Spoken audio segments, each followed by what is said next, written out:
All right. Namaste. I take this opportunity to really welcome all of you for the session, follow-up session number 2. Thanks again for joining in today. We could have had a session yesterday post our first session, but we felt we can have one session coming up today as well. So we'll be having the session going ahead from continuing where we stopped. I'd like to welcome Karthik Ramesh into the session again for today. Thank you so much for joining in spite of your busy schedule out there. So we would start from where we stopped. People who had questions, you can go ahead, ask your questions. Who would like to go in first?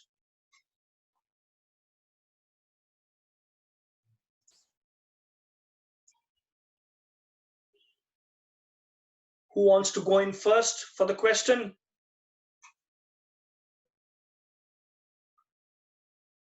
So I'll go. Yes, go ahead, Shreyas. Hello. So am I audible? Yes, now you're audible, Shreyas. Go ahead. So my question was that once you started working as an IT professional, did you regret not having learned a particular skill apart from coding, which you could have learned while pursuing engineering?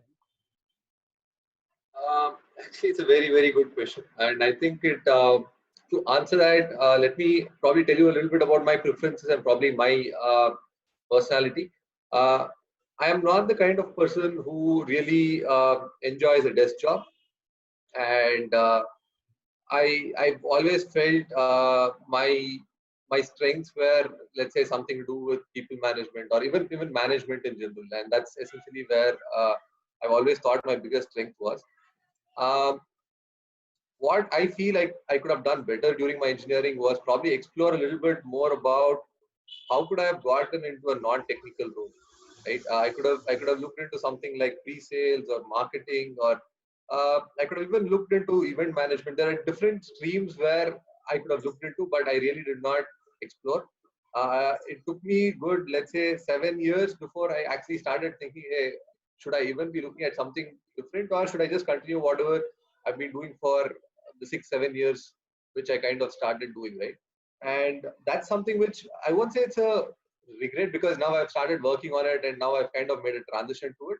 But hindsight, when I look at it, right, that is something I could have definitely done much before. I didn't have to wait for, let's say, 6-7 years for me to figure out, oh, okay, now I need to change what I'm doing. So yeah, um, if you think there are certain things you're good at and you think you'll enjoy doing certain roles, I think it's better you start exploring over 4 years, because 4 years is a sufficient amount of time to figure out how certain things work, and you can experiment as well, right? So by the end of the 4 years, you're in a place where you can make an informed choice. Thank you, sir. Yeah. Any other follow-up questions, Shreyas? Nothing, sir.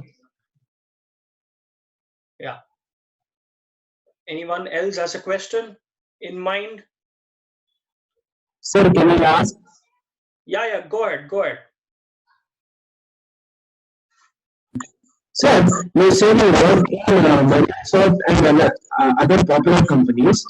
Many of the people does Disturbance in the voice. Can you? I think it's the mic. Probably you're holding it too close. Can you just speak a little slow?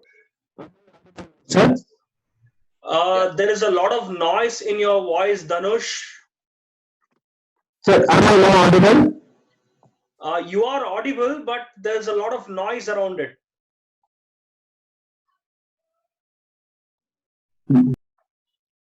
So what you can also do is you can type in your question via the chat box.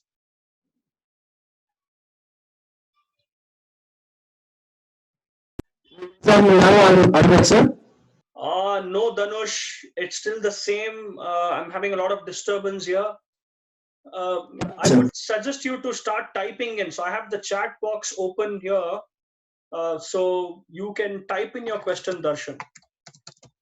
Meanwhile, probably somebody else can take a question. Yeah. You can answer that. Yeah.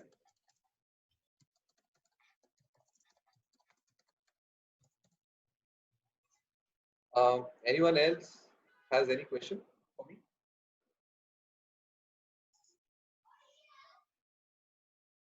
Sir, I have a question. Can I ask? Yeah, Sumanta, can you speak up a little? Yes, sir. Sir, as I like to pursue aeronautical engineering, but it is not a main course engineering like computer science or any other engineering in India. So, should I believe in what the reality is, or should I believe what I need to do or what I dream to do? All right. Sumanta, probably let me answer this question in two ways, right? I'm probably not the best person to answer about aeronautical engineering because my knowledge on aeronautical engineering is probably a little less than yours if you've done some research. And I really don't have friends who've done aeronautical engineering as well, so my knowledge is close to nil on that. But I can answer it in a very generic way, right? So let's assume um, we are talking about a stream that does not have a lot of traction in India. Does that mean do you give up that stream and not do anything about it? I think the answer is no. I think you definitely need to go and research about what would be your career path. Let's say if not in India, right? I can give you probably a parallel about a close relative of mine or a friend of mine who kind of got through something similar. He always was interested in wildlife and getting into studies about wildlife, right? So now that is also not a mainstream by any chance, and I think the number of people who go behind something like that is even lesser.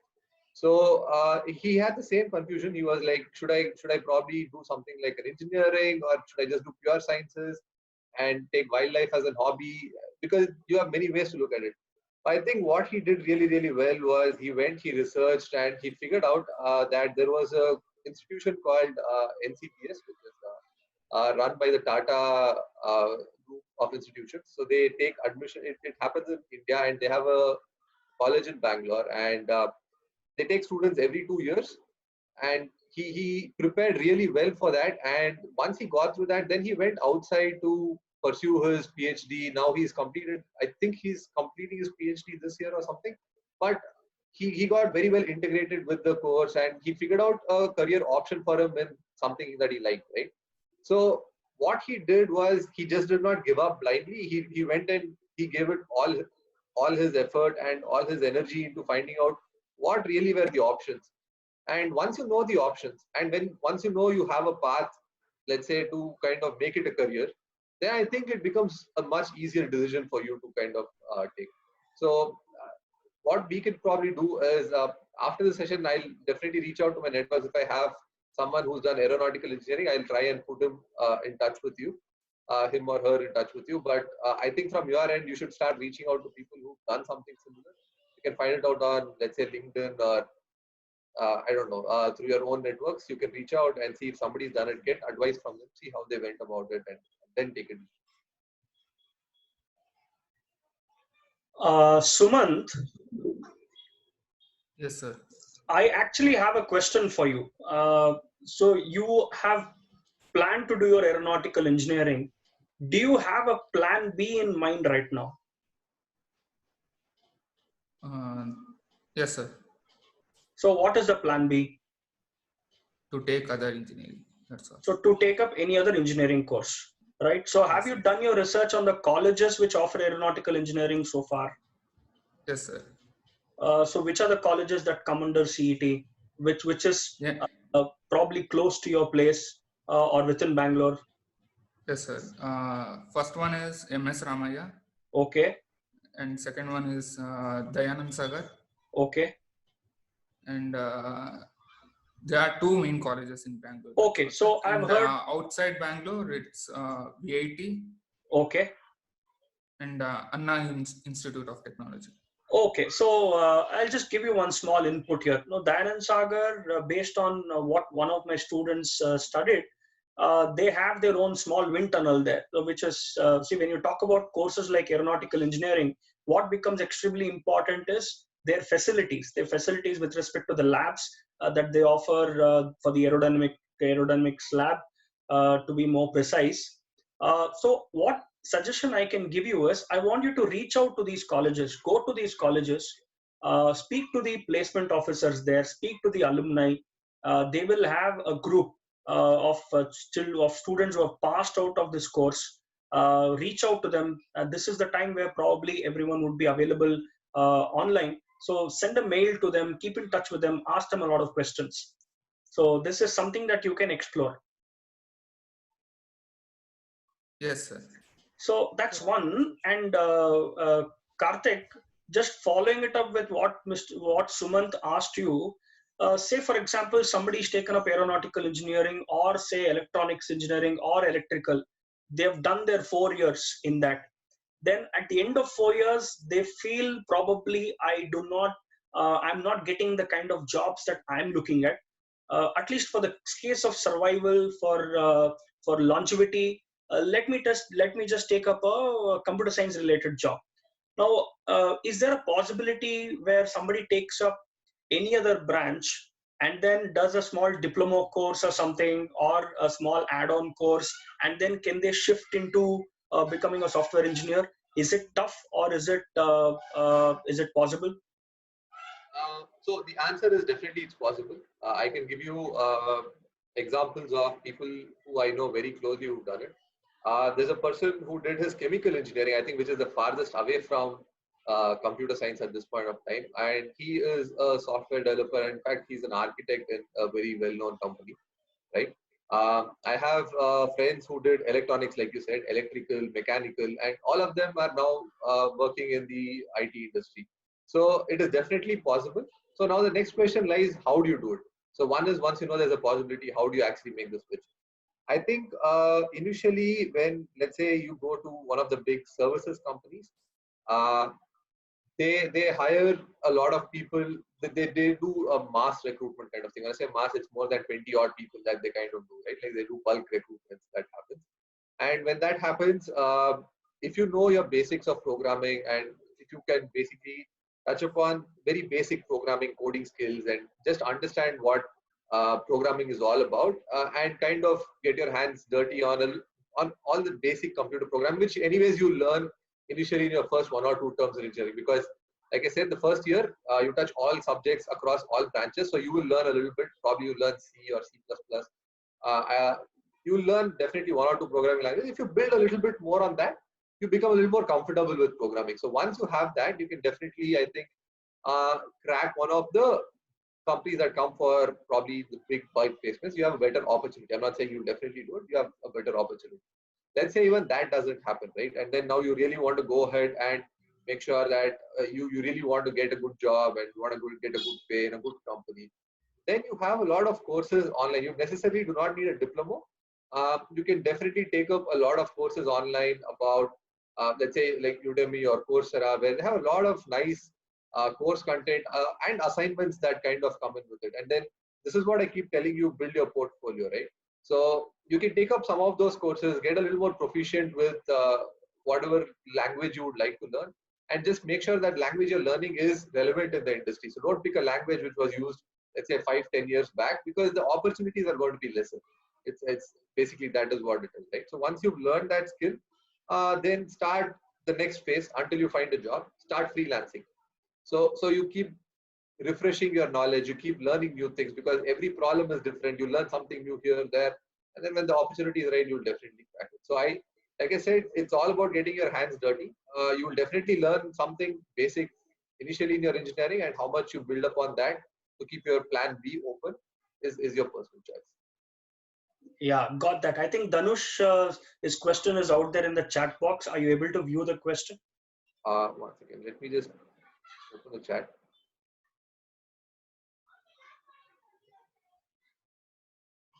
All right. So you are working in Microsoft Office, Adobe. Question is, people come from IIT doing MS, or like you were selling something from other companies. So will it make a difference work-wise? All right. I think it's a very good question, Dhanush. So let's say you are working for a big company which employs people across from different walks of life, right? You will have people who've done their masters. You'll have done people who have done their PhDs. You'll also have people who passed out of IITs and local universities. You'll have a mix of all sorts of people working in any usual given office conditions. And their functions will also be very different. So PhD people will be working in the research departments. Probably they're working on some research subjects. The IITs and let's say some of the BITS Pilanis and even the local university people, if they're really good at coding, they're working on a bigger program or a software development. So once you are inside the system and once you are inside a particular function, it really doesn't matter from which college or university you come from, because end of the day, you are working for one solution or one product, or let's say for one customer, right? And that is defined by a customer or a product or somebody very high up saying, okay, now this is what needs to be developed and take it to the market. And it's the same set of people who are working on the same solution. So probably universities and other things are entry tickets into an organization and into a team in specific. But once you get into a particular function, everyone is the same. You are supposed to work with the same set of people. You're supposed to have the same set of knowledge. If you don't, you will learn from others. And that's where you kind of understand, oh, okay, I did not know this. Now I can do it in a different way.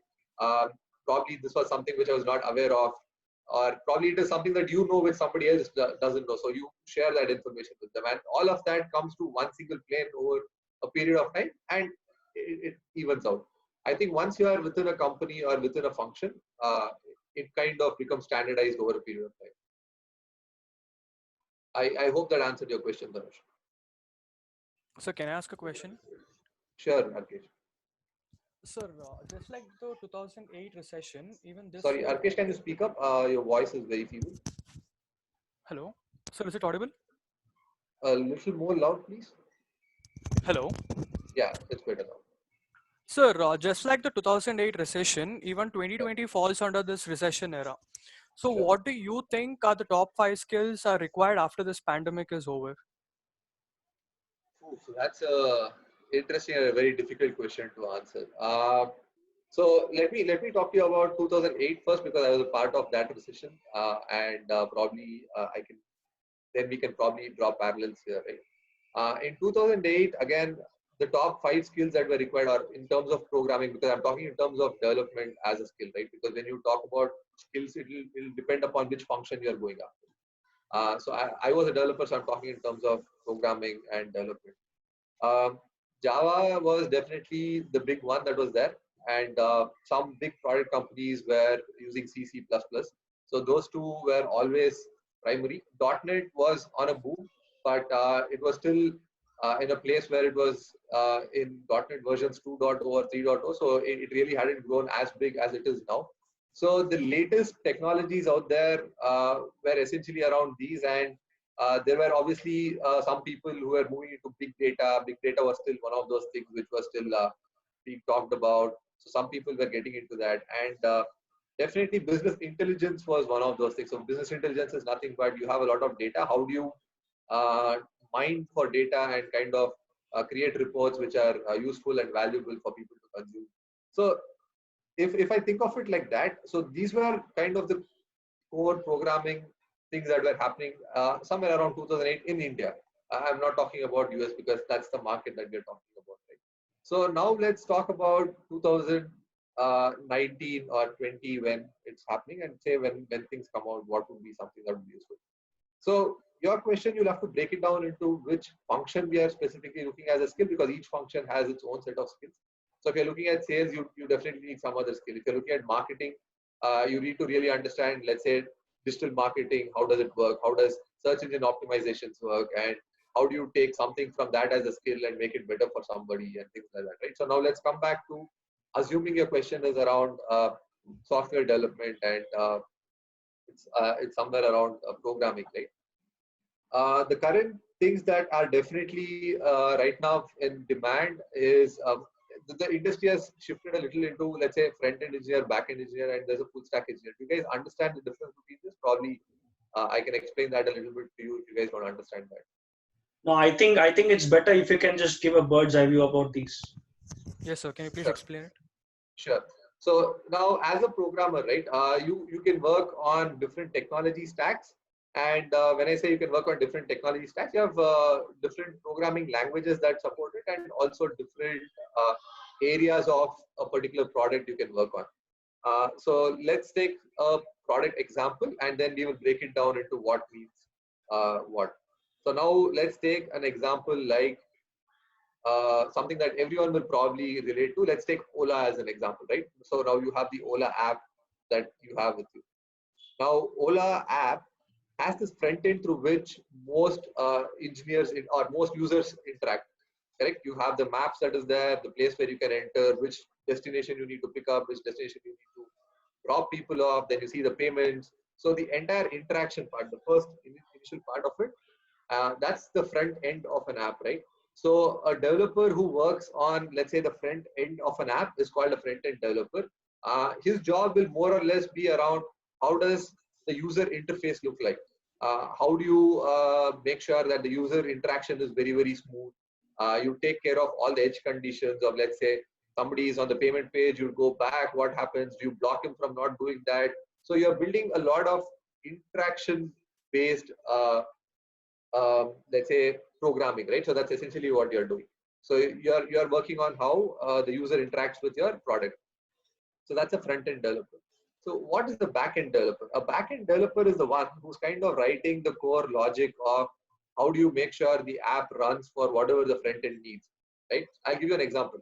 So now in Ola, you have lakhs of people who are using that same Ola app across India in every single second, or let's say in a minute, you'll have, let's say, close to 1 lakh transactions that come in, correct?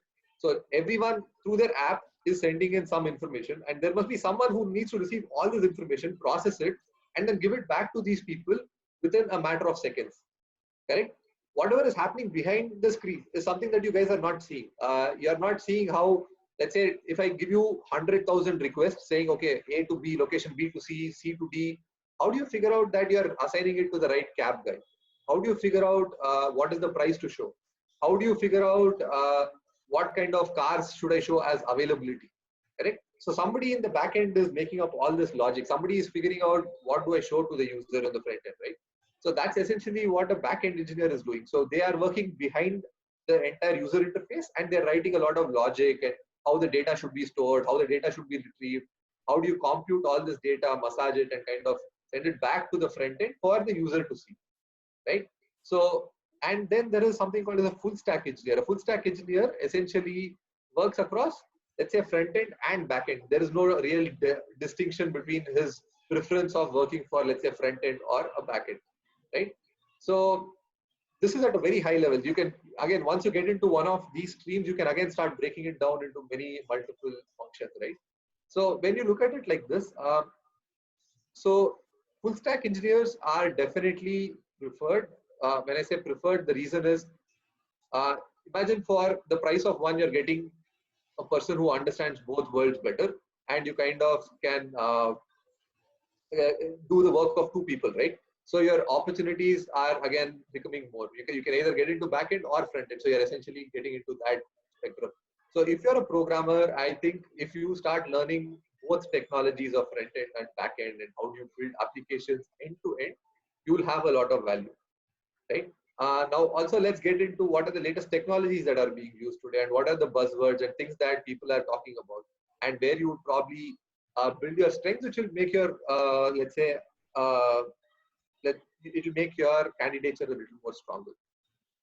So today in front-end technologies, you guys would have all heard about probably responsive applications, right? Whatever you see on, let's say, a web browser, if you see it on the mobile screen, how does it kind of render the same application across two different screen sizes the same way and things like that? So all of that is, let's say, a front-end guy's job, right? He needs to make sure that the same app which is seen on a desktop browser should be seen the same way on a mobile screen, and placing things here and there and stuff like that. So there are different technologies that kind of help him do this, and different programming languages through which he can achieve this. So currently React, Bootstrap, and these are things which are the ones that are in demand right now. So if you learn these skills, let's say for the next 2 or 3 years, and if you become really proficient with it, you would stand a higher chance. And when you go to backend, there's definitely Node.js as one of the backend technology that is there. Java is definitely always used. C++ and .NET. These are things which are built on very big systems or systems that support these things. So these are programming languages if you learn well. you will definitely have a lot of opportunities. Python is one of the scripting languages which is kind of picking up speed with uh, Python along with Django kind of works together. So if you go looking for the latest technology that are being used, and if you just start making yourself proficient in, let's say you pick up one particular way of learning things, let's say front end and back end, I learned React.js and Node.js and let's say core Java or something like that, I think you will become very proficient with web technology. Or if you say you want to get into mobile based application, so you would want to learn iOS or Android, and then you can kind of figure out what you want to get into, right? So, Sir, sorry, Arkesh. yeah, I wanted to ask now, like there are so many programming languages right now. Right. Hello? Yeah, yeah. Yes, so there are so many programming languages right now. Like for if I want to learn front end, I have to be like proficient in JavaScript and CSS. Or if I want to be a good backend developer, I have to be good at Python. But then, as a beginner, which programming language do you think I should start off with? Because all the programming languages, the structure is the same, the endpoint. But for me to learn it in an easy manner to understand all the concepts, which programming language should I prefer? It's a very personal question. And sorry, Arkesh, before I answer that question, I think Karthik, we have around 9 minutes. Yes, we have just 9 minutes. If you are kind of continuing after this session, probably we need to create another link. But I'll just answer Arkesh's question here. Yeah. All right. Okay. So Arkesh, which programming language should you be learning? I think the answer should not be the one that's easier. I think it should be the one that is probably in demand more, or something that will bring a lot of value to you towards the end, right? And it also, let's say if you like front end versus back end, right? So if you really like working on building UI and all of that, then React is something which I would say. And if you think you want to build, let's say, big systems with concurrent processing and a lot of multi-threading and things like that, then you will get into proper server programming, let's say with Java or something like that. But if you are looking into scripting more, then you have Python. So the question lies upon what you really want to get yourself into, right? So what do you see yourself as? If you see yourself as a front-end engineer, then pick up the technology that's being picked up for front-end engineer and that's in demand. And you have to learn it because that increases your opportunity. Don't go for the ease of the language. I mean, right now, like you said, right, if you understand the basics, most languages you kind of can get along with because syntaxes are same. The way they are kind of used is a little different, but more or less, once you understand the concept, it's just a tool to build a program. I hope that answers your question. Yes, sir. Thank you, sir. Sir, I have one more question. Can I ask it in Sure. this session itself? Yeah, I think we can take one more. We have 7 minutes. Yeah, we can take one more.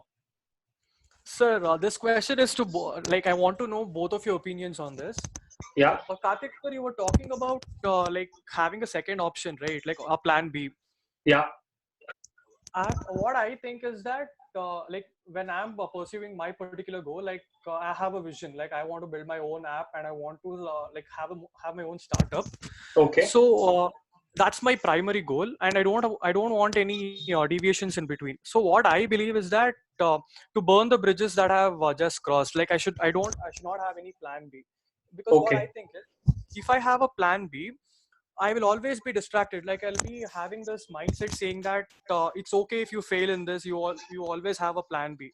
Correct. So do you think I'm right, or should I correct my judgment? Arkesh, that's a very good question. Again, the moment when I said plan B, it does not mean that this is something that I would justify to everyone. This is something that I want everyone to follow. It is basically that you should never go to a situation where there is no point of return at any stage in your life. So if you reach a stage where, hey, I was not able to do this, this is the end of it. There's nothing much that I can do. I'm a loser. I will be struggling in anything that I do. This will result in loss of confidence. That's again my personal view. If you are somebody who can take up a challenge and go ahead, if you feel that plan B is distracting you, no problem. You can stick with your plan B. Why I told you this is because I'll talk about my own example. I think I shared it sometime during the class as well. My plan A was to become a doctor, to do an MBBS. Now, to do an MBBS, I had to study well. Of course, goal setting was needed. Of course, direction was there. But when that did not happen, it's not that I said, "Hey, I wanted to become a doctor. I did not become one." End of the story. No, there was always a plan B. Plan B also was to look at my interest. In fact, that's what was my today's video was all about. You figure out where your interest lies, and for most of us, interests will be in 2, 3, 4, 5 different areas. If one of them does not work, take up the other and ensure that you stay ahead of the curve is what I believe in. But I completely acknowledge your view that if I have a plan B, it might distract me from my plan A. Plan B only comes into force when plan A does not work. So plan B should not come into force when plan A is already being engaged. When you're working on plan A, your focus, your mind, your skills, your energy should be completely focused on that. When that does not happen, don't lose heart. Look at an alternative is what is my opinion. I would throw open Karthik Ramesh to answer this as well. Actually, it's a very, very good question, Arkesh, and it's something which I am currently undergoing and have undergone this as well. So I am working on a startup of my own as well, and looking at the current, let's say, the situation where, let's say, investors are not investing a lot of money right now, plus a lot of these activities are, let's say, coming to an end. So you really don't know. There are a lot of uncertainties that are there as well, right? When you start off with a startup. So does that mean that you don't have a plan B? I think one of the critical things that you need to do, even let's say you want to get into as a startup, you always need to have a plan B even within your startup, right? You always should have a place where you want to pivot. So having a plan B is not essentially a bad thing. Having a plan B is something which keeps you a little more flexible. It gives you a little more breathing room and breathing space to do something that you want to do. So that you don't feel that immense pressure that, oh, if I don't do this, then I don't have anything else on my plate. Correct? So I think what KK summarized really well is when you're sticking to your plan A and only, let's say, you've hit a dead end, or you definitely see a dead end in, let's say, a couple of months' time or in the near future, that is when you put your plan B into action. Doesn't mean you approach with no plan B. So you always have a couple of options open, and then you go for the best option. And at any given point in time, you figure out that, okay, this is not working out. You definitely want to have something to pivot to. You don't want to be stuck where, let's say, you feel all the pressure and you're probably not taking the most optimal decision. Does that make sense? Yes, sir. Thank you so much. Yes, it really makes sense. All right, team, I think we just have 2 minutes to wind up this session. So what I'll do is I'll quickly create one more meeting link and share it with you by mail. So it's 5:36 now. I will create a link for 550, which is just around 15 minutes from now. So that gives me enough breathing space to create a link and then share it with you as well. So in the meanwhile, if anyone has one last question to take, or I think Dhanush had. Dhanush had a question. Dhanush has asked me a question. He pinged me. So probably, yeah. So Dhanush, your question, I'll just read it out to others. So the question was, Karthik Ramesh, maybe you can read out the question. We will come back in the next session and start answering the question. Sure. I think it should also be a small answer within 1.5 months. I think I can cover this. Okay. But let's see. So the question is, adding on to the programming language question, which Arkesh asked, right? The question is it necessary to learn C++ at all if it is necessary to learn Python? I think it's definitely an advantage to know two different things, right? C++ is an object-oriented language and Python is a scripting language, two different words altogether. Obviously, the kind of things you can achieve with C++ is very different from what you can achieve with Python. But doesn't mean you should not get, if you go for one, you should not go for the other. And this is something which everyone needs to understand. If you get into the IT industry, you have to be really adaptive to what is required. So the industry is moving at such a quick speed, you should learn as much as possible, and it should be one of your natural things to learn more things. So Dhanush, to answer that, it's up. If you can, you should, and I think you should learn as many languages as possible because it makes it easier. All right, so we will wind up this session. You will be receiving a link for the next meeting, which starts at 5:50 anytime to your mail. So thank you so much. You can start logging in at 5:50. Thank you. See you all after this break again. Yes, sir. Thank you so much. Yeah.